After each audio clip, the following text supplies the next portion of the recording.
bom que nós estamos juntos aqui neste momento. Você que faz parte do Espaço de Vida em Jaguariúna, ou no Campo de Amparo, ou que tem feito parte nesse momento online, e você que está visitando pela primeira vez, todos vocês são muito bem-vindos para a gente poder estar juntos aqui, para a gente adorar o Senhor, cantar canções que falam sobre o seu amor, sobre a sua graça, sobre o seu auxílio conosco, para ouvir uma palavra que vem de encontro ao nosso coração para nos curar, nos restaurar. Eu queria te convidar para isso neste momento, que você pudesse concentrar sua mente, o seu coração, desligar um pouco tudo que está à sua volta, para a gente poder se concentrar neste momento especial, que é a presença e a graça de Deus na sua vida, na sua casa, através deste momento. Vamos orar juntos? Eu queria te convidar para orar comigo.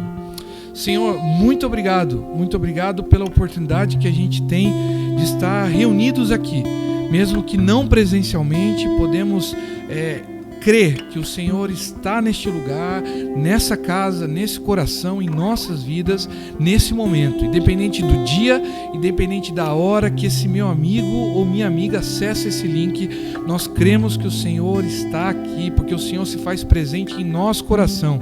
O Senhor, um Deus grande, misericordioso, amoroso, imenso em grandeza e soberania, habita em nós, homens pequenos. Obrigado pelo seu infinito amor. Obrigado, Deus, por o Senhor ser esse Deus tão presente em nós. Que possamos, ó Deus, entregar a Ti o nosso melhor, nossas canções, nosso louvor, e que a Sua palavra possa curar este coração ferido, restaurar essa família, em nome de Jesus, ó Pai. Assim nós oramos e cremos que o Senhor é presente neste momento em nós. Amém. Eu queria te convidar a cantar uma canção que fala sobre isso, sobre o amor imensurável de Deus.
Abraça-nos, só Ele pode devolver a vida aos corações.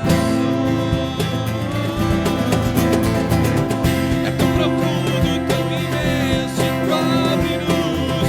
É furioso, poderoso e abraça-nos.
O teu amor cobre o que é errado.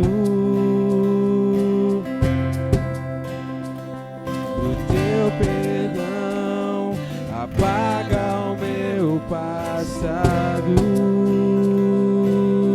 Eu vivo outra vez. Vivo outra vez.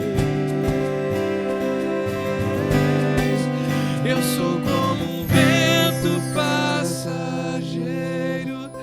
Tu és a estrela lá no céu. Brilha em mim, Senhor. Brilha em mim, Senhor.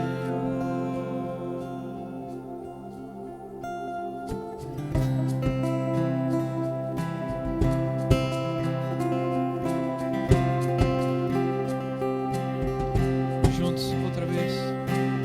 Outra vez eu estou aqui.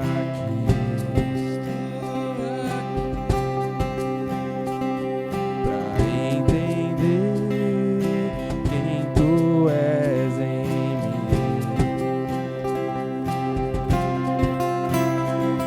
O teu amor cobre o que é errado.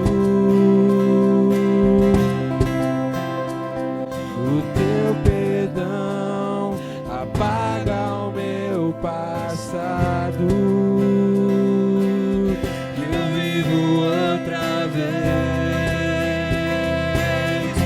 Vivo outra vez. Eu sou como um vento passageiro. Tu és a estrela lá no céu. Brilha em mim, Senhor. Brilha em mim, Senhor. E eu sou como chuva de verão. Tu és o meu sol de amor, que enche-me de calor, que enche-me de calor. Pela graça de Jesus, eu vivo outra vez. Vivo outra vez. Brilha em mim, Senhor. Brilha em mim, Senhor. Eu vivo outra vez. Eu vivo outra vez. Brilha em mim, Senhor. Brilha em mim, Senhor. Eu sou como um vento passageiro. Tu és a estrela lá no céu. Juntos. Brilha em mim, Senhor. Brilha em mim, Senhor. Eu sou como chuva de verão. Tu és o meu sol de amor, que enche-me de calor, que enche-me de calor.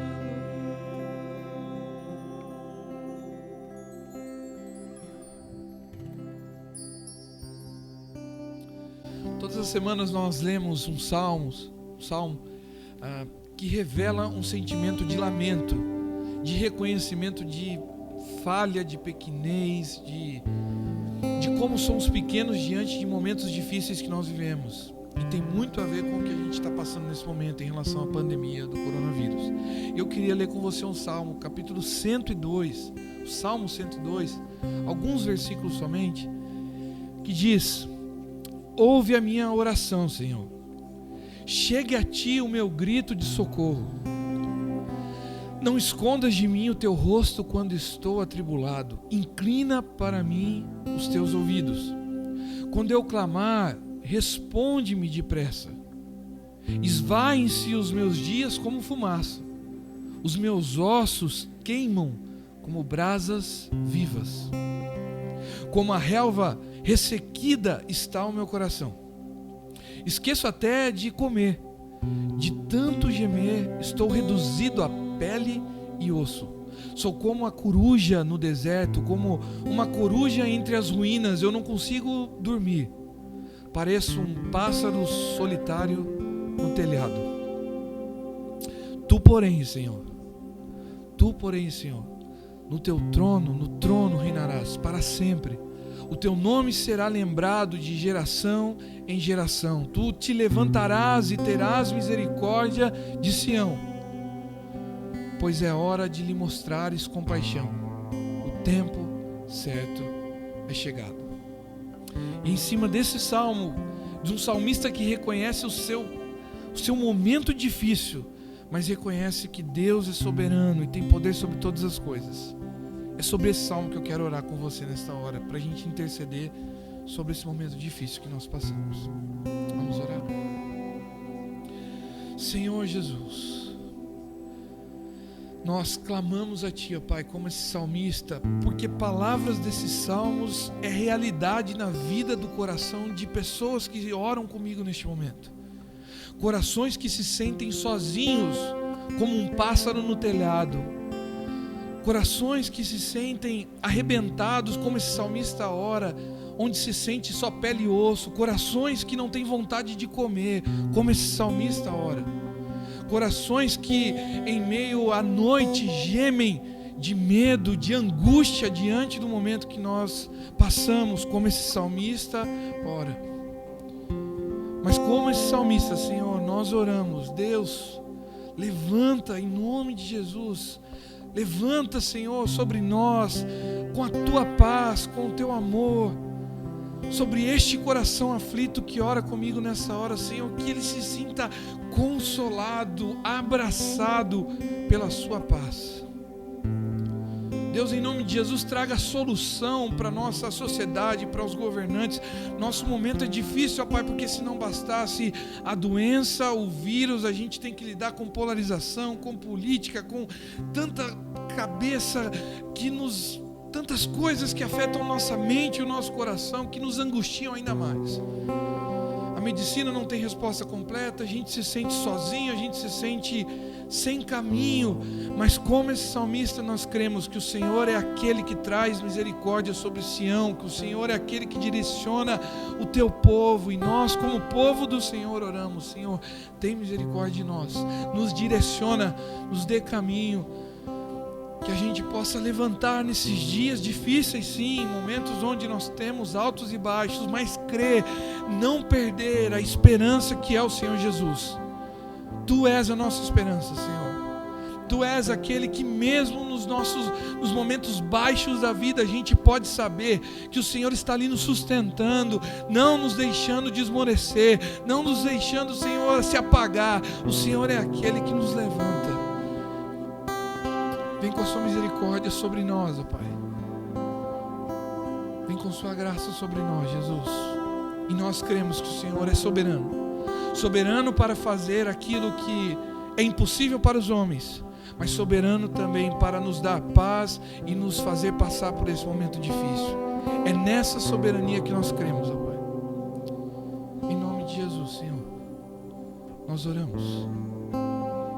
E nós cremos que o Senhor está conosco todos os dias, todas as noites, cada segundo, mesmo sem sentir, o Senhor está aqui.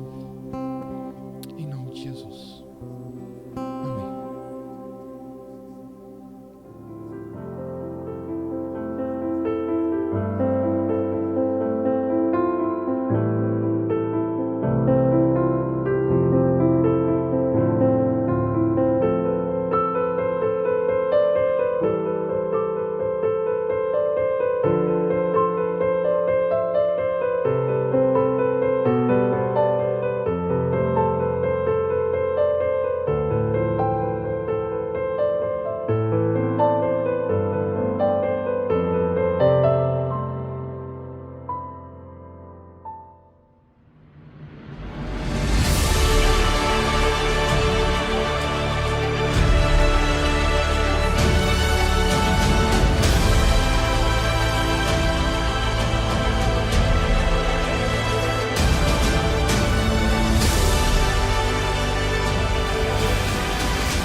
Você sabia que temos no Brasil quase 20 mil mortes em função da Covid-19, do coronavírus? Esses são os números, pelo menos, oficiais. Você sabia que o Brasil já é o terceiro país com mais pessoas infectadas por esse vírus? Você sabia que ontem o Brasil alcançou o triste número de 1.179 mortes em um só dia, em virtude do vírus? Eu compartilho essas informações com você, você provavelmente já saiba, assistindo noticiários, acessando os jornais, mas em momentos como este, eu penso, onde estão os coaches que afirmavam que você consegue, que só depende de você, acredite e faça acontecer? Onde estão os coaches que afirmavam que se nós fizermos a nossa parte, invariavelmente nós teremos sucesso e as coisas irão bem? Ainda em momentos como este, eu penso, onde estão os líderes evangélicos que diziam: o ano de 2020 será um ano de colheita, a hora do Brasil chegou? Onde estão os líderes evangélicos, os pastores, as igrejas, que diziam que se você dizimar, se você for fiel, se você fizer tudo certinho, nada de ruim acontecerá com você, nada de ruim alcançará a sua casa? Onde estão os líderes que diziam que se você é filho do rei, se você é filho de Deus, você não experimentará coisas ruins, afinal de contas, Deus vai nos dar vitória? Todas essas pessoas, elas estão sem resposta. Tanto os coaches espirituais, os coaches da vida, quanto esses líderes evangélicos que falavam e argumentavam no sentido de que se nós somos crentes, se nós somos discípulos de Jesus, nada de ruim vai acontecer com a gente. Isso acontece com eles, de ficarem sem resposta em um momento como esse. E isso acontece comigo e com você, que muitas vezes acreditamos nessas pessoas, nessas conversas, porque em algum momento da nossa história, nós nos perdemos quanto à história real da humanidade. A Bíblia fala para a gente sobre a história real da humanidade. Quando nós desconhecemos essa história real da humanidade, uma outra história falsa toma conta da nossa vida. Pode ser a história de um coach espiritual, pode ser a falácia de um pastor ou um líder evangélico ou de uma outra religião, na minha e na sua direção. A gente se perde. Por quê? Porque a verdadeira história da humanidade não está clara para nós. E conhecer essa história não faz com que a gente tenha apenas a expectativa de que Deus virá e cuidará da gente, mas a convicção de que momentos como esse não se tratam do fim, mas do início. Coaches espirituais, líderes evangélicos que digam que depende de você, você pode sair desse momento, de dias difíceis que você possa viver. Nesse momento histórico que a gente vive, essas conversas, elas são inúteis. Afinal de contas, não depende só da gente. Claramente, não depende só da gente sair desse momento. Mas a Bíblia, a sabedoria bíblica, fala para a gente de momentos onde nós podemos alimentar não apenas uma expectativa, mas uma convicção. Onde tudo parece ser o fim, Deus nos apresenta um grande, verdadeiro, fantástico início. Hoje eu quero falar com vocês sobre a verdadeira história das obras-primas de Deus. A verdadeira história das obras-primas de Deus. A Bíblia chama a mim, chama você. Nós, discípulos de Jesus, a Bíblia nos chama de criação, nos chama de obra-prima. Nós somos obra-prima do Criador. Mas é importante que nós conheçamos a nossa verdadeira história. Não uma história com água e açúcar que uma vez ou outra você ouviu falando que você é a menina dos olhos de Deus, o que é verdade, mas que nada de ruim pode acontecer com você. Isso não é verdade. A Bíblia conta para a gente sobre a verdadeira história das obras-primas de Deus. Eu quero que você olhe comigo para a carta de Paulo aos Efésios, onde a gente vai tirar algumas lições muito importantes e que o Espírito Santo nos encha de esperança, de expectativa e de convicção daquilo que nós somos de verdade. Se você é daqueles que acha que nós não merecíamos passar por um momento como este, afinal de contas você se acha uma pessoa boa, que não fez nada para merecer um momento como esse, ou que boa parte dessas 1.179 pessoas que faleceram ontem, que elas também não mereciam passar por isso, afinal de contas elas eram boas. Se você é daqueles que acredita que Deus deveria tomar uma providência urgente, porque parece que Ele está um pouco indiferente para o que está acontecendo, você precisa ser informado ou relembrado sobre a verdadeira história da humanidade, que a Bíblia conta para a gente. Paulo, quando ele fala aos Efésios, ele dá um breve apanhado sobre essa história da humanidade. Eu gostaria de pensar com você, destacando algumas coisas. A primeira delas, primeiro, todos nós estávamos eternamente arruinados. Talvez você diga, bom, Carlos, mas esse não é o meu problema. Eu estou arruinado agora, durante a pandemia, durante o isolamento. Coisas ruins aconteceram na minha empresa, no ambiente onde eu estou inserido, familiar, e a partir desse momento, então, eu venho enfrentando ruína, desespero, até uma falência financeira, uma dificuldade emocional. Mas antes do Covid, ou antes da pandemia, as coisas estavam muito bem comigo. Eu estava indo muito bem na empresa, eu estava crescendo, eu estava ganhando dinheiro, eu estava com a perspectiva até de subir de cargo na empresa onde eu trabalho, e as coisas estavam muito bem, minha esposa está grávida, e a nossa família está crescendo. Mas eu quero dizer para você que a Bíblia conta para a gente, a Bíblia fala para a gente que nós estávamos eternamente arruinados. Essa é a verdadeira história que a Bíblia conta sobre nós. A sociedade conta uma outra história. Essa sociedade consumista na qual nós vivemos, ela conta uma história diferente, mas a Bíblia conta para a gente que todos nós estávamos eternamente arruinados. O que quer dizer isso? Quando a gente olha para os primeiros versículos da carta de Paulo aos Efésios, a gente vai perceber que os 3 primeiros versículos, eles falam de um desastre. É um desastre que Paulo está dizendo aos Efésios, e eu quero dizer para você que o que ele disse para os Efésios serve para a gente hoje, serve para mim, serve para você que está assistindo essa mensagem. Paulo diz o seguinte: vocês estavam mortos por causa da sua desobediência e de seus muitos pecados. Vocês já estavam mortos. Paulo não está dizendo que por causa de um fato específico, eventual, no nosso caso aqui, por causa da pandemia, a gente passou a enfrentar a morte. Não, nós já estávamos mortos. Eu e você, nós já estávamos mortos por causa de algo que a gente fez. Nós desobedecemos por causa dos nossos muitos pecados. A Bíblia, ela diz para a gente, e Paulo ele apresenta isso aos Efésios, e nós podemos tomar isso para a gente também. Nosso estilo de vida, o que a gente vem fazendo ultimamente, antes da pandemia, nós precisamos olhar no espelho.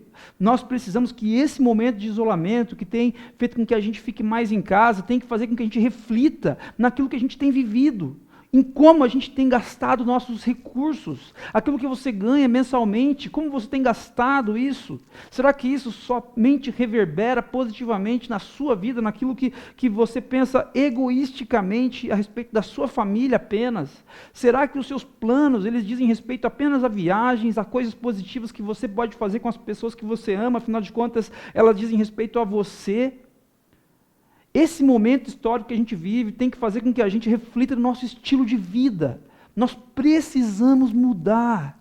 Nós precisamos reconhecer, olhando para a sabedoria bíblica, que todos nós estávamos mortos, arruinados, porque o estilo de vida que a gente vinha levando, não somente aqueles que não conhecem Jesus, inclusive nós, a igreja, inclusive nós, aqueles que nos dizemos, que nos chamamos como discípulos de Jesus, nós também estávamos mortos, porque parece que nós também aderimos a esse estilo de vida tão consumista e tão opressor. A gente critica os governantes, a gente critica os grandes empresários em detrimento das pessoas mais frágeis, que ganham muito dinheiro em detrimento das pessoas mais frágeis, mas nós, igreja, parece que estamos indo para o mesmo caminho. E essa palavra é para mim, é para você. Nós estávamos mortos. Por quê? Porque nós temos desobedecido, temos pecado.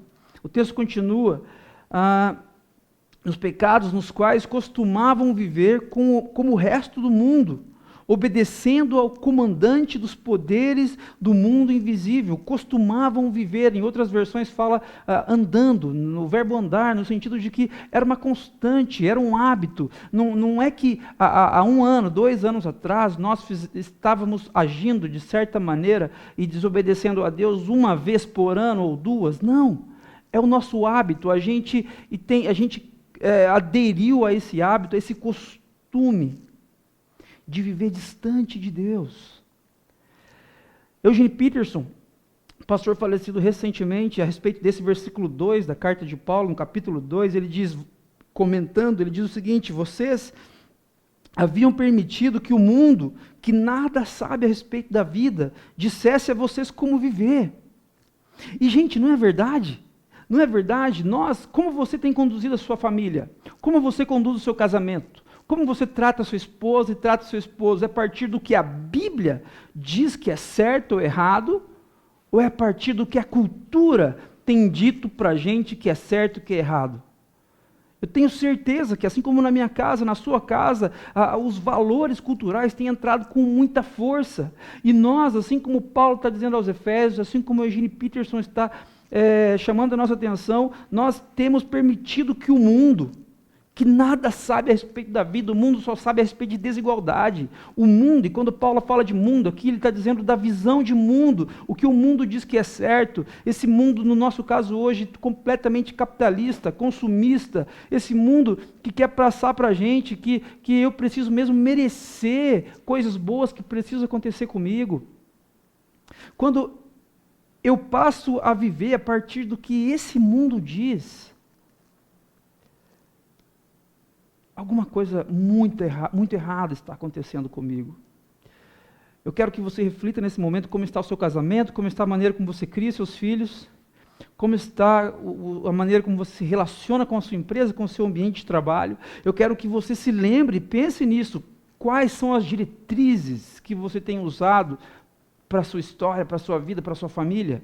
Se as diretrizes que são o último fator de decisão nas coisas que você precisa fazer ou deixar de fazer, se essas diretrizes elas vêm da cultura, elas vêm de uma cultura idólatra, que idolatra o eu, que idolatra o ego, eu quero dizer para você, pare. A Bíblia conta a nossa verdadeira história. E a verdadeira história que a Bíblia conta a respeito da gente nos lembra que nós estávamos mortos porque fazíamos isso. Andávamos conforme o mundo nos ditava o ritmo para andar. E o texto continua. Todos nós vivíamos desse modo. É interessante que Paulo ele não diz que algumas pessoas viviam assim, aquelas pessoas mais difíceis, aquelas pessoas pecadoras que ninguém quer ter muito contato com elas. Não, Paulo diz que todos nós vivíamos assim. Paulo se inclui. O apóstolo Paulo, o maior personagem no Novo Testamento, fora o próprio Jesus Cristo, Paulo se inclui. Ele diz que todos nós vivíamos desse modo. De que modo? Seguindo os desejos ardentes e as inclinações de nossa natureza humana.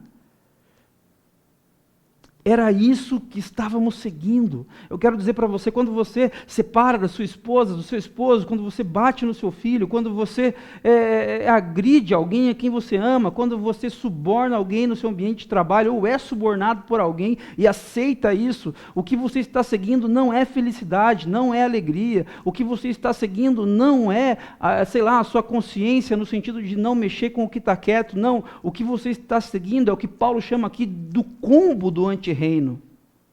O mundo, a carne e Satanás. E quando nós seguimos essas coisas, quando nós seguimos esse ritmo, esse combo que o mundo oferece para a gente, o combo do antirreino, a gente experimenta uma consequência terrível. Paulo diz que éramos então, por natureza, merecedores da ira, como os demais. Quando eu e você, em vez de seguirmos as instruções do rei, as instruções do rei maravilhoso que nós temos, o Criador dos céus e da terra, quando nós decidimos ser autônomos e nós dizemos não para o rei e queremos ser nós mesmos os nossos próprios governantes, o que a gente está fazendo é assim como Paulo está dizendo aqui para os Efésios. O que a gente está fazendo é seguindo os desejos ardentes e inclinações da nossa própria natureza. E quando isso acontece, a gente merece a ira de Deus. A gente merece a ira de Deus. E merecer a ira de Deus é o que a Bíblia usa em vários momentos. Ela chama a ira de Deus do pagamento pelo pecado. Porque a gente pecou e porque o salário do pecado é a morte, nós merecemos a morte, merecemos a ira de Deus como paga, como pagamento por causa dos nossos pecados. Mas a boa notícia, que esse não é o fim do texto. Os 3 primeiros versículos falam de uma realidade caótica, de fim. Mas do 4º versículo em diante, a gente aprende a respeito da generosidade de Deus, que nos dá vida. A generosidade de Deus nos dá vida. O que dá vida a mim e a você não são os 5 passos em direção ao sucesso. Não é você ofertar mais em uma igreja, afinal de contas Deus vai te dar 100 vezes mais. O que te dá uma nova vida não é você ter um coach espiritual que vai dizer para você que você precisa conseguir, que você precisa acordar mais cedo, que você precisa comer melhor, que você precisa evitar algumas atitudes, aceitar outras, acertar em outras direções. Para quê? Para que você tenha sucesso, para que você chegue lá. Não é disso que você precisa para ter vida. Você não precisa ir na direção de uma igreja para ser, muitas vezes, escravizado por líderes inescrupulosos para ter vida. O que você precisa é da generosidade de Deus. Olha o que o texto diz para a gente no versículo 4 em diante. Mas Deus é tão rico em misericórdia e nos amou tanto. Ele é tão rico em misericórdia e Ele nos amou tanto que, embora estivéssemos mortos, é verdade, nós estávamos mortos por causa dos nossos pecados, mas Ele nos deu vida juntamente com Cristo. Paulo está dizendo aqui, gente, que quando Jesus ele morre na cruz, Ele morre de verdade. Mas quando Jesus ressuscita, Jesus ele é o representante do reino de Deus, onde a morte não tem parte. Afinal de contas, Jesus não tem pecado, então Jesus não é retido pela morte. Jesus volta à vida. Só que Jesus não volta sozinho. Olha que interessante, o que Paulo está dizendo é que a mim e a você que já estamos em Cristo, Ele já nos deu vida juntamente com Cristo, mas não a vida antes da morte. A vida que Jesus tem depois da morte, a vida do reino de Deus, e o reino de Deus é paz, justiça e alegria. Nós já somos representantes de um reino maravilhoso. Deus dá generosamente vida para mim e para você. É um presente, é dádiva. É pela graça que vocês são salvos. É pela graça. A graça é completamente oposta ao mérito. Completamente oposta ao mérito. Eu e você não merecemos isso. Você quer um novo início na sua vida? Você quer iniciar de uma maneira diferente a sua história depois que essa pandemia passar? Ótimo, excelente, faça isso. Tenha um casamento maravilhoso, crie seus filhos da melhor maneira, trate seus pais maravilhosamente. Isso é bom. No entanto, não ache que isso depende de você. Para que tenhamos vida e vida com sentido, eu preciso da generosidade do meu Pai, do meu Deus, do meu Criador. Pois Ele nos ressuscitou e nos fez sentar com Ele nos domínios celestiais, porque agora estamos em Cristo Jesus. Você que já está em Cristo Jesus, você que já conhece a Jesus, você já foi ressuscitado com Cristo, porque você não é uma expectativa de algo que vai acontecer, não, a vida da ressurreição de Jesus já está disponível para mim e para você. Lembre-se que Jesus, quando ele chega, o evangelista Marcos vai dizer no capítulo 1, versículo 14 e 15, a primeira palavra que ele diz é: o reino chegou, o reino está próximo, o reino chegou. E o que Paulo está dizendo aqui é que o reino chegou mesmo, para mim e para você. Nós já podemos desfrutar dessa generosidade de Deus já em vida. Nós estávamos mortos, mas a generosidade de Deus nos dá vida. E por que Deus fez isso? Por que Deus faz isso comigo e com você? Por que Deus graciosamente vem na minha direção, gente? O próprio pastor Eugene Peterson diz que, em um dos seus livros, que se você quiser, que uma igreja é uma comunidade de pecadores. É uma comunidade de pecadores. E se você quiser encontrar o maior dos pecadores, olhe para frente, olhe para o púlpito, para quem está falando. Esse é o maior dos pecadores dessa igreja, e é verdade. Eu conheço a minha natureza, eu conheço os meus pensamentos, eu sei o quão pecador eu sou. Mas, por algum motivo, Deus manifestou a sua graça poderosa na minha direção. Por que Deus fez isso? Por que Deus atinge você com a graça, com a misericórdia, com o amor dele? Versículo 7. Portanto, nas eras futuras para Paulo, há 2000 anos atrás, você pode dizer que é hoje. Uma das possibilidades é que também se aplica para hoje, ok? Nas eras futuras, Deus poderá apontar-nos como exemplos da riqueza insuperável de sua graça, revelada na bondade que Ele demonstrou por nós em Cristo Jesus. Olha que interessante, olha por que Deus manifestou a generosidade dele na minha e na sua direção. Não é para que a gente fosse melhor do que os outros, não é para que você dissesse, puxa, eu sou crente, eu sou evangélico, você não é, poxa, eu vou para o céu, você não vai, e a gente olhasse até com um certo, com uma vaidade na direção das pessoas que não entendem ou que não sentem, concordam com o que a gente concorda. Não. Deus, Ele vem na minha e na sua direção e generosamente se manifesta para que Ele possa apontar para mim, para você, como exemplo da riqueza insuperável de sua graça. Olha o que Paulo está dizendo, as pessoas vão apontar para você e vão aprender a partir da sua vida, a partir da sua história, como tratar a esposa, como tratar o esposo. Porque algumas pessoas gastavam o dinheiro de maneira completamente egoísta e estavam mortos em seus delitos e transgressões. Mas quando eu encontrei essa família de discípulos e discípulas de Jesus, eu aprendi que a vida é muito mais importante do que o dinheiro, a vida é muito mais importante do que qualquer outra coisa. Eu aprendi como tratar os meus filhos quando eu vi vocês tratando os seus filhos. Deus mostra para as pessoas a minha e a sua vida, para que essas pessoas encontrem exemplos de riqueza insuperável da graça de Jesus. Hoje, nós temos inúmeros exemplos de políticos arrogantes e corruptos. Nós temos inúmeros exemplos de líderes religiosos que de maneira impiedosa tiram vantagem de suas ovelhas. Nós temos inúmeros exemplos de grandes empresas que oprimem o fraco e o pobre para que enriqueçam cada vez mais. Mas porque Deus nos amou com infinito amor, misericórdia e graça, eu e você podemos ser exemplos da riqueza insuperável da graça de Jesus, revelada na bondade que Ele demonstrou por nós. É por isso que Deus manifestou a graça dele. É por isso que Deus manifestou a graça dele na minha direção. Não foi para que eu e você fôssemos obesos espiritualmente, tendo cada vez mais, aprendendo e desfrutando da presença de Deus e só isso. Não. Foi para que a gente desfrutasse sim da presença de Deus, mas para que outras pessoas olhassem para mim e para você e enxergassem esses exemplos. E uma terceira coisa que eu queria destacar com você aqui nesse texto. Deixe com que todos apreciem a obra-prima do Criador. Você é a obra-prima do Criador.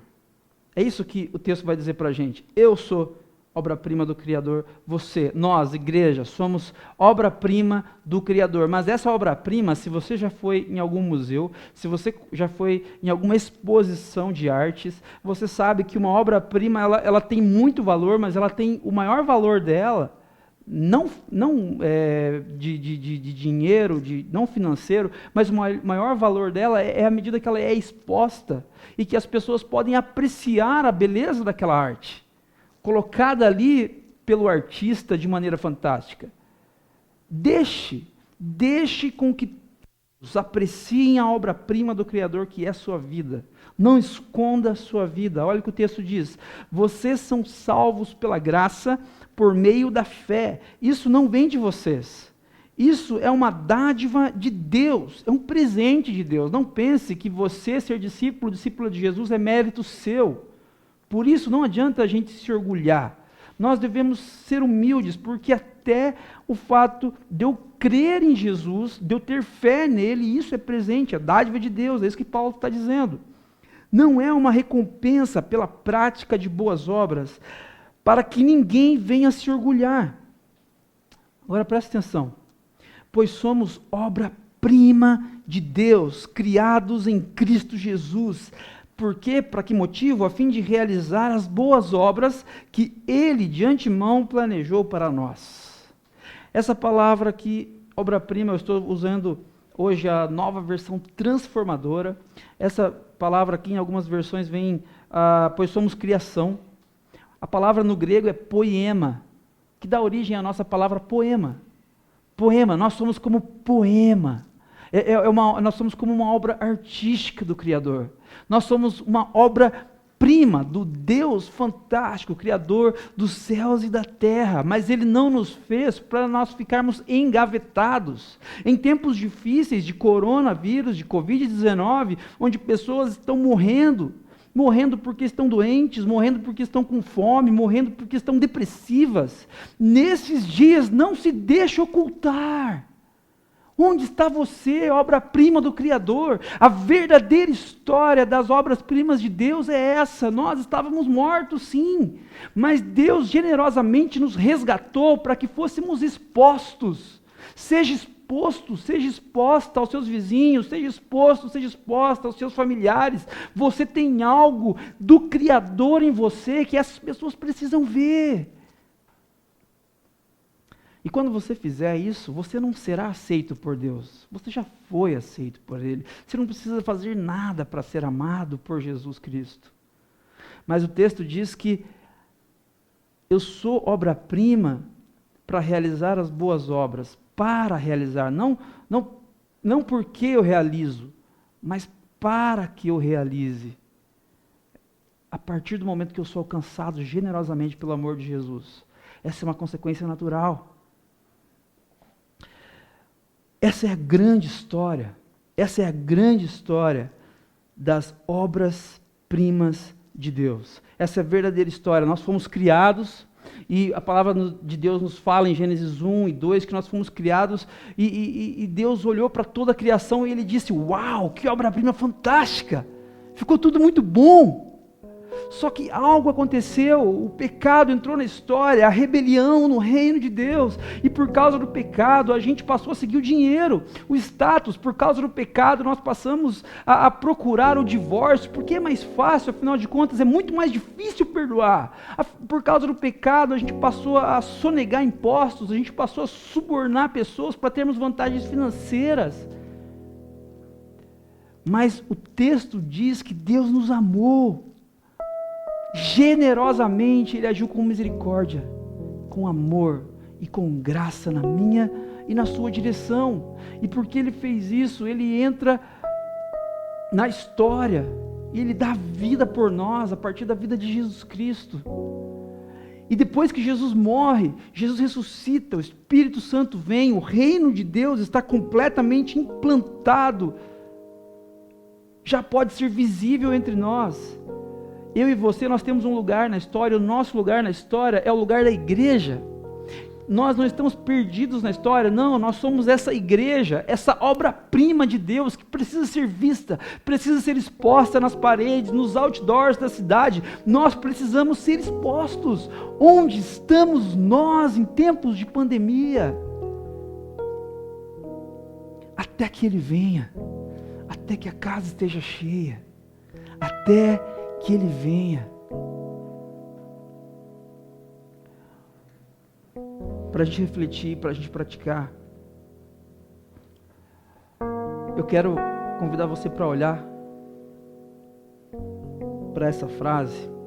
A igreja é a obra-prima de Deus que retrata a realidade de como o mundo deveria ser sem os efeitos do pecado. Ok? Vou ler de novo.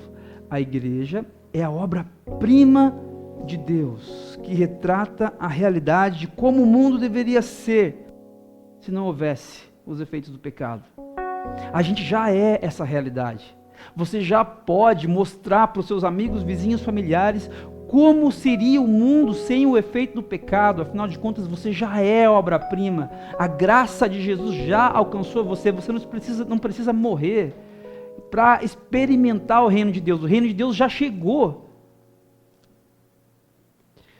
Quero convidar você a fechar os seus olhos neste momento. Ore e peça ao Pai que a sua imagem seja uma amostra vívida de amor, de misericórdia e de graça.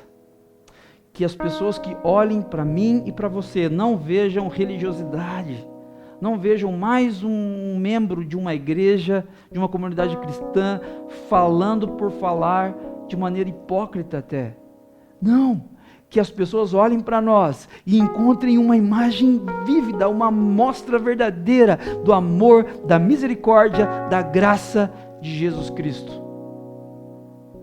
Deus de graça, muito obrigado, Senhor, por teu amor derramado por nós na cruz do Calvário. Obrigado, Senhor, porque nós estávamos mortos, nós estávamos perdidos em nossos delitos e transgressões, mas o Senhor nos amou, o Senhor veio na nossa direção, não para que simplesmente, Deus, fôssemos alcançados e ficássemos parados como que engavetados em algum lugar, não, mas o Senhor veio na nossa direção para que nós fôssemos de fato obra-prima do Senhor, para que outras pessoas vissem, para que outras pessoas contemplassem, para que outras pessoas aprendessem que é possível uma nova vida mesmo depois da morte, um início depois de um aparente fim. Deus, que os meus irmãos que estão assistindo essa mensagem, Deus, tenham essa esperança, Pai, de que é possível um início de uma nova vida, de um novo tempo. Faz isso, Pai, em nome de Jesus. E que nós, Deus, sejamos nesses dias difíceis, para as pessoas que sofrem, para as pessoas que estão morrendo, Deus, de fome, por doenças emocionais, Deus, as pessoas que estão sofrendo, que nós sejamos esperança para essas pessoas, Pai, em nome, por amor de Jesus. Essa é a nossa oração. Amém.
Aos problemas, mas até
está vindo ao coração que espera.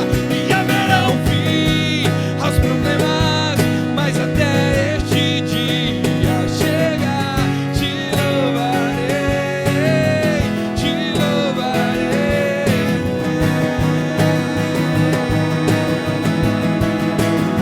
Cantamos, oh não, nunca me deixou tempestade, oh na paz, oh não, nunca me deixou quando bem ou quando mal, oh não, nunca me deixou, oh Senhor, nunca me deixou.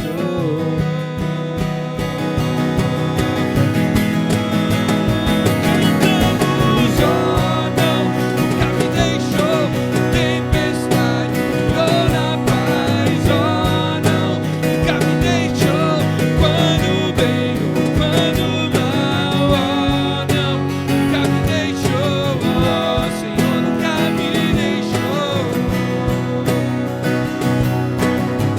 O Senhor nunca me deixou.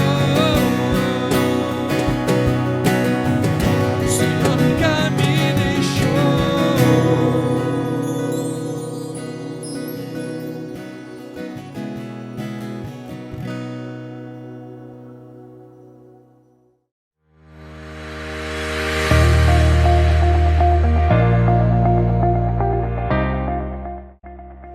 Oi pessoal, Oi, gente.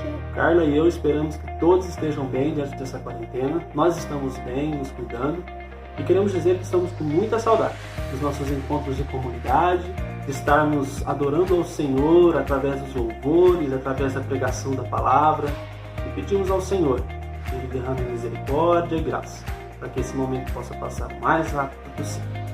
Pessoal, um abraço e até mais. Beijo a todos. Beijo. Tchau, gente. Olá pessoal, espero que vocês estejam todos bem. Nós estamos bem, sobrevivendo a tudo isso e a gente está torcendo muito para que tudo isso passe logo, para que a gente possa se encontrar novamente. Estamos morrendo de saudade dos nossos encontros, do louvor, das risadas, de estarmos juntos em comunhão. Mas cremos que Deus é poderoso e que em breve tudo isso vai passar e a gente vai poder estar juntos novamente. A saudade é grande de todos e quando a pandemia passar, nós vamos se encontrar na igreja. Com toda certeza. Fiquem bem, se cuidem. Abraços. Beijo, pessoal. Olá pessoal, tudo bem com vocês? Na nossa família estamos todos bem, com saudades. Diante da situação, revistam-se do amor de Cristo, que nos une em perfeita harmonia. Se cuidem!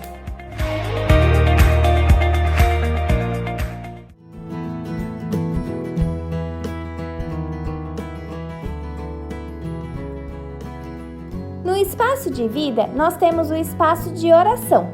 É uma oportunidade para você compartilhar conosco seus motivos de oração e de agradecimento. Uma equipe da nossa comunidade se compromete a orar por você. Mande mensagem para nossos pastores. Estaremos juntos com você nas dificuldades da vida.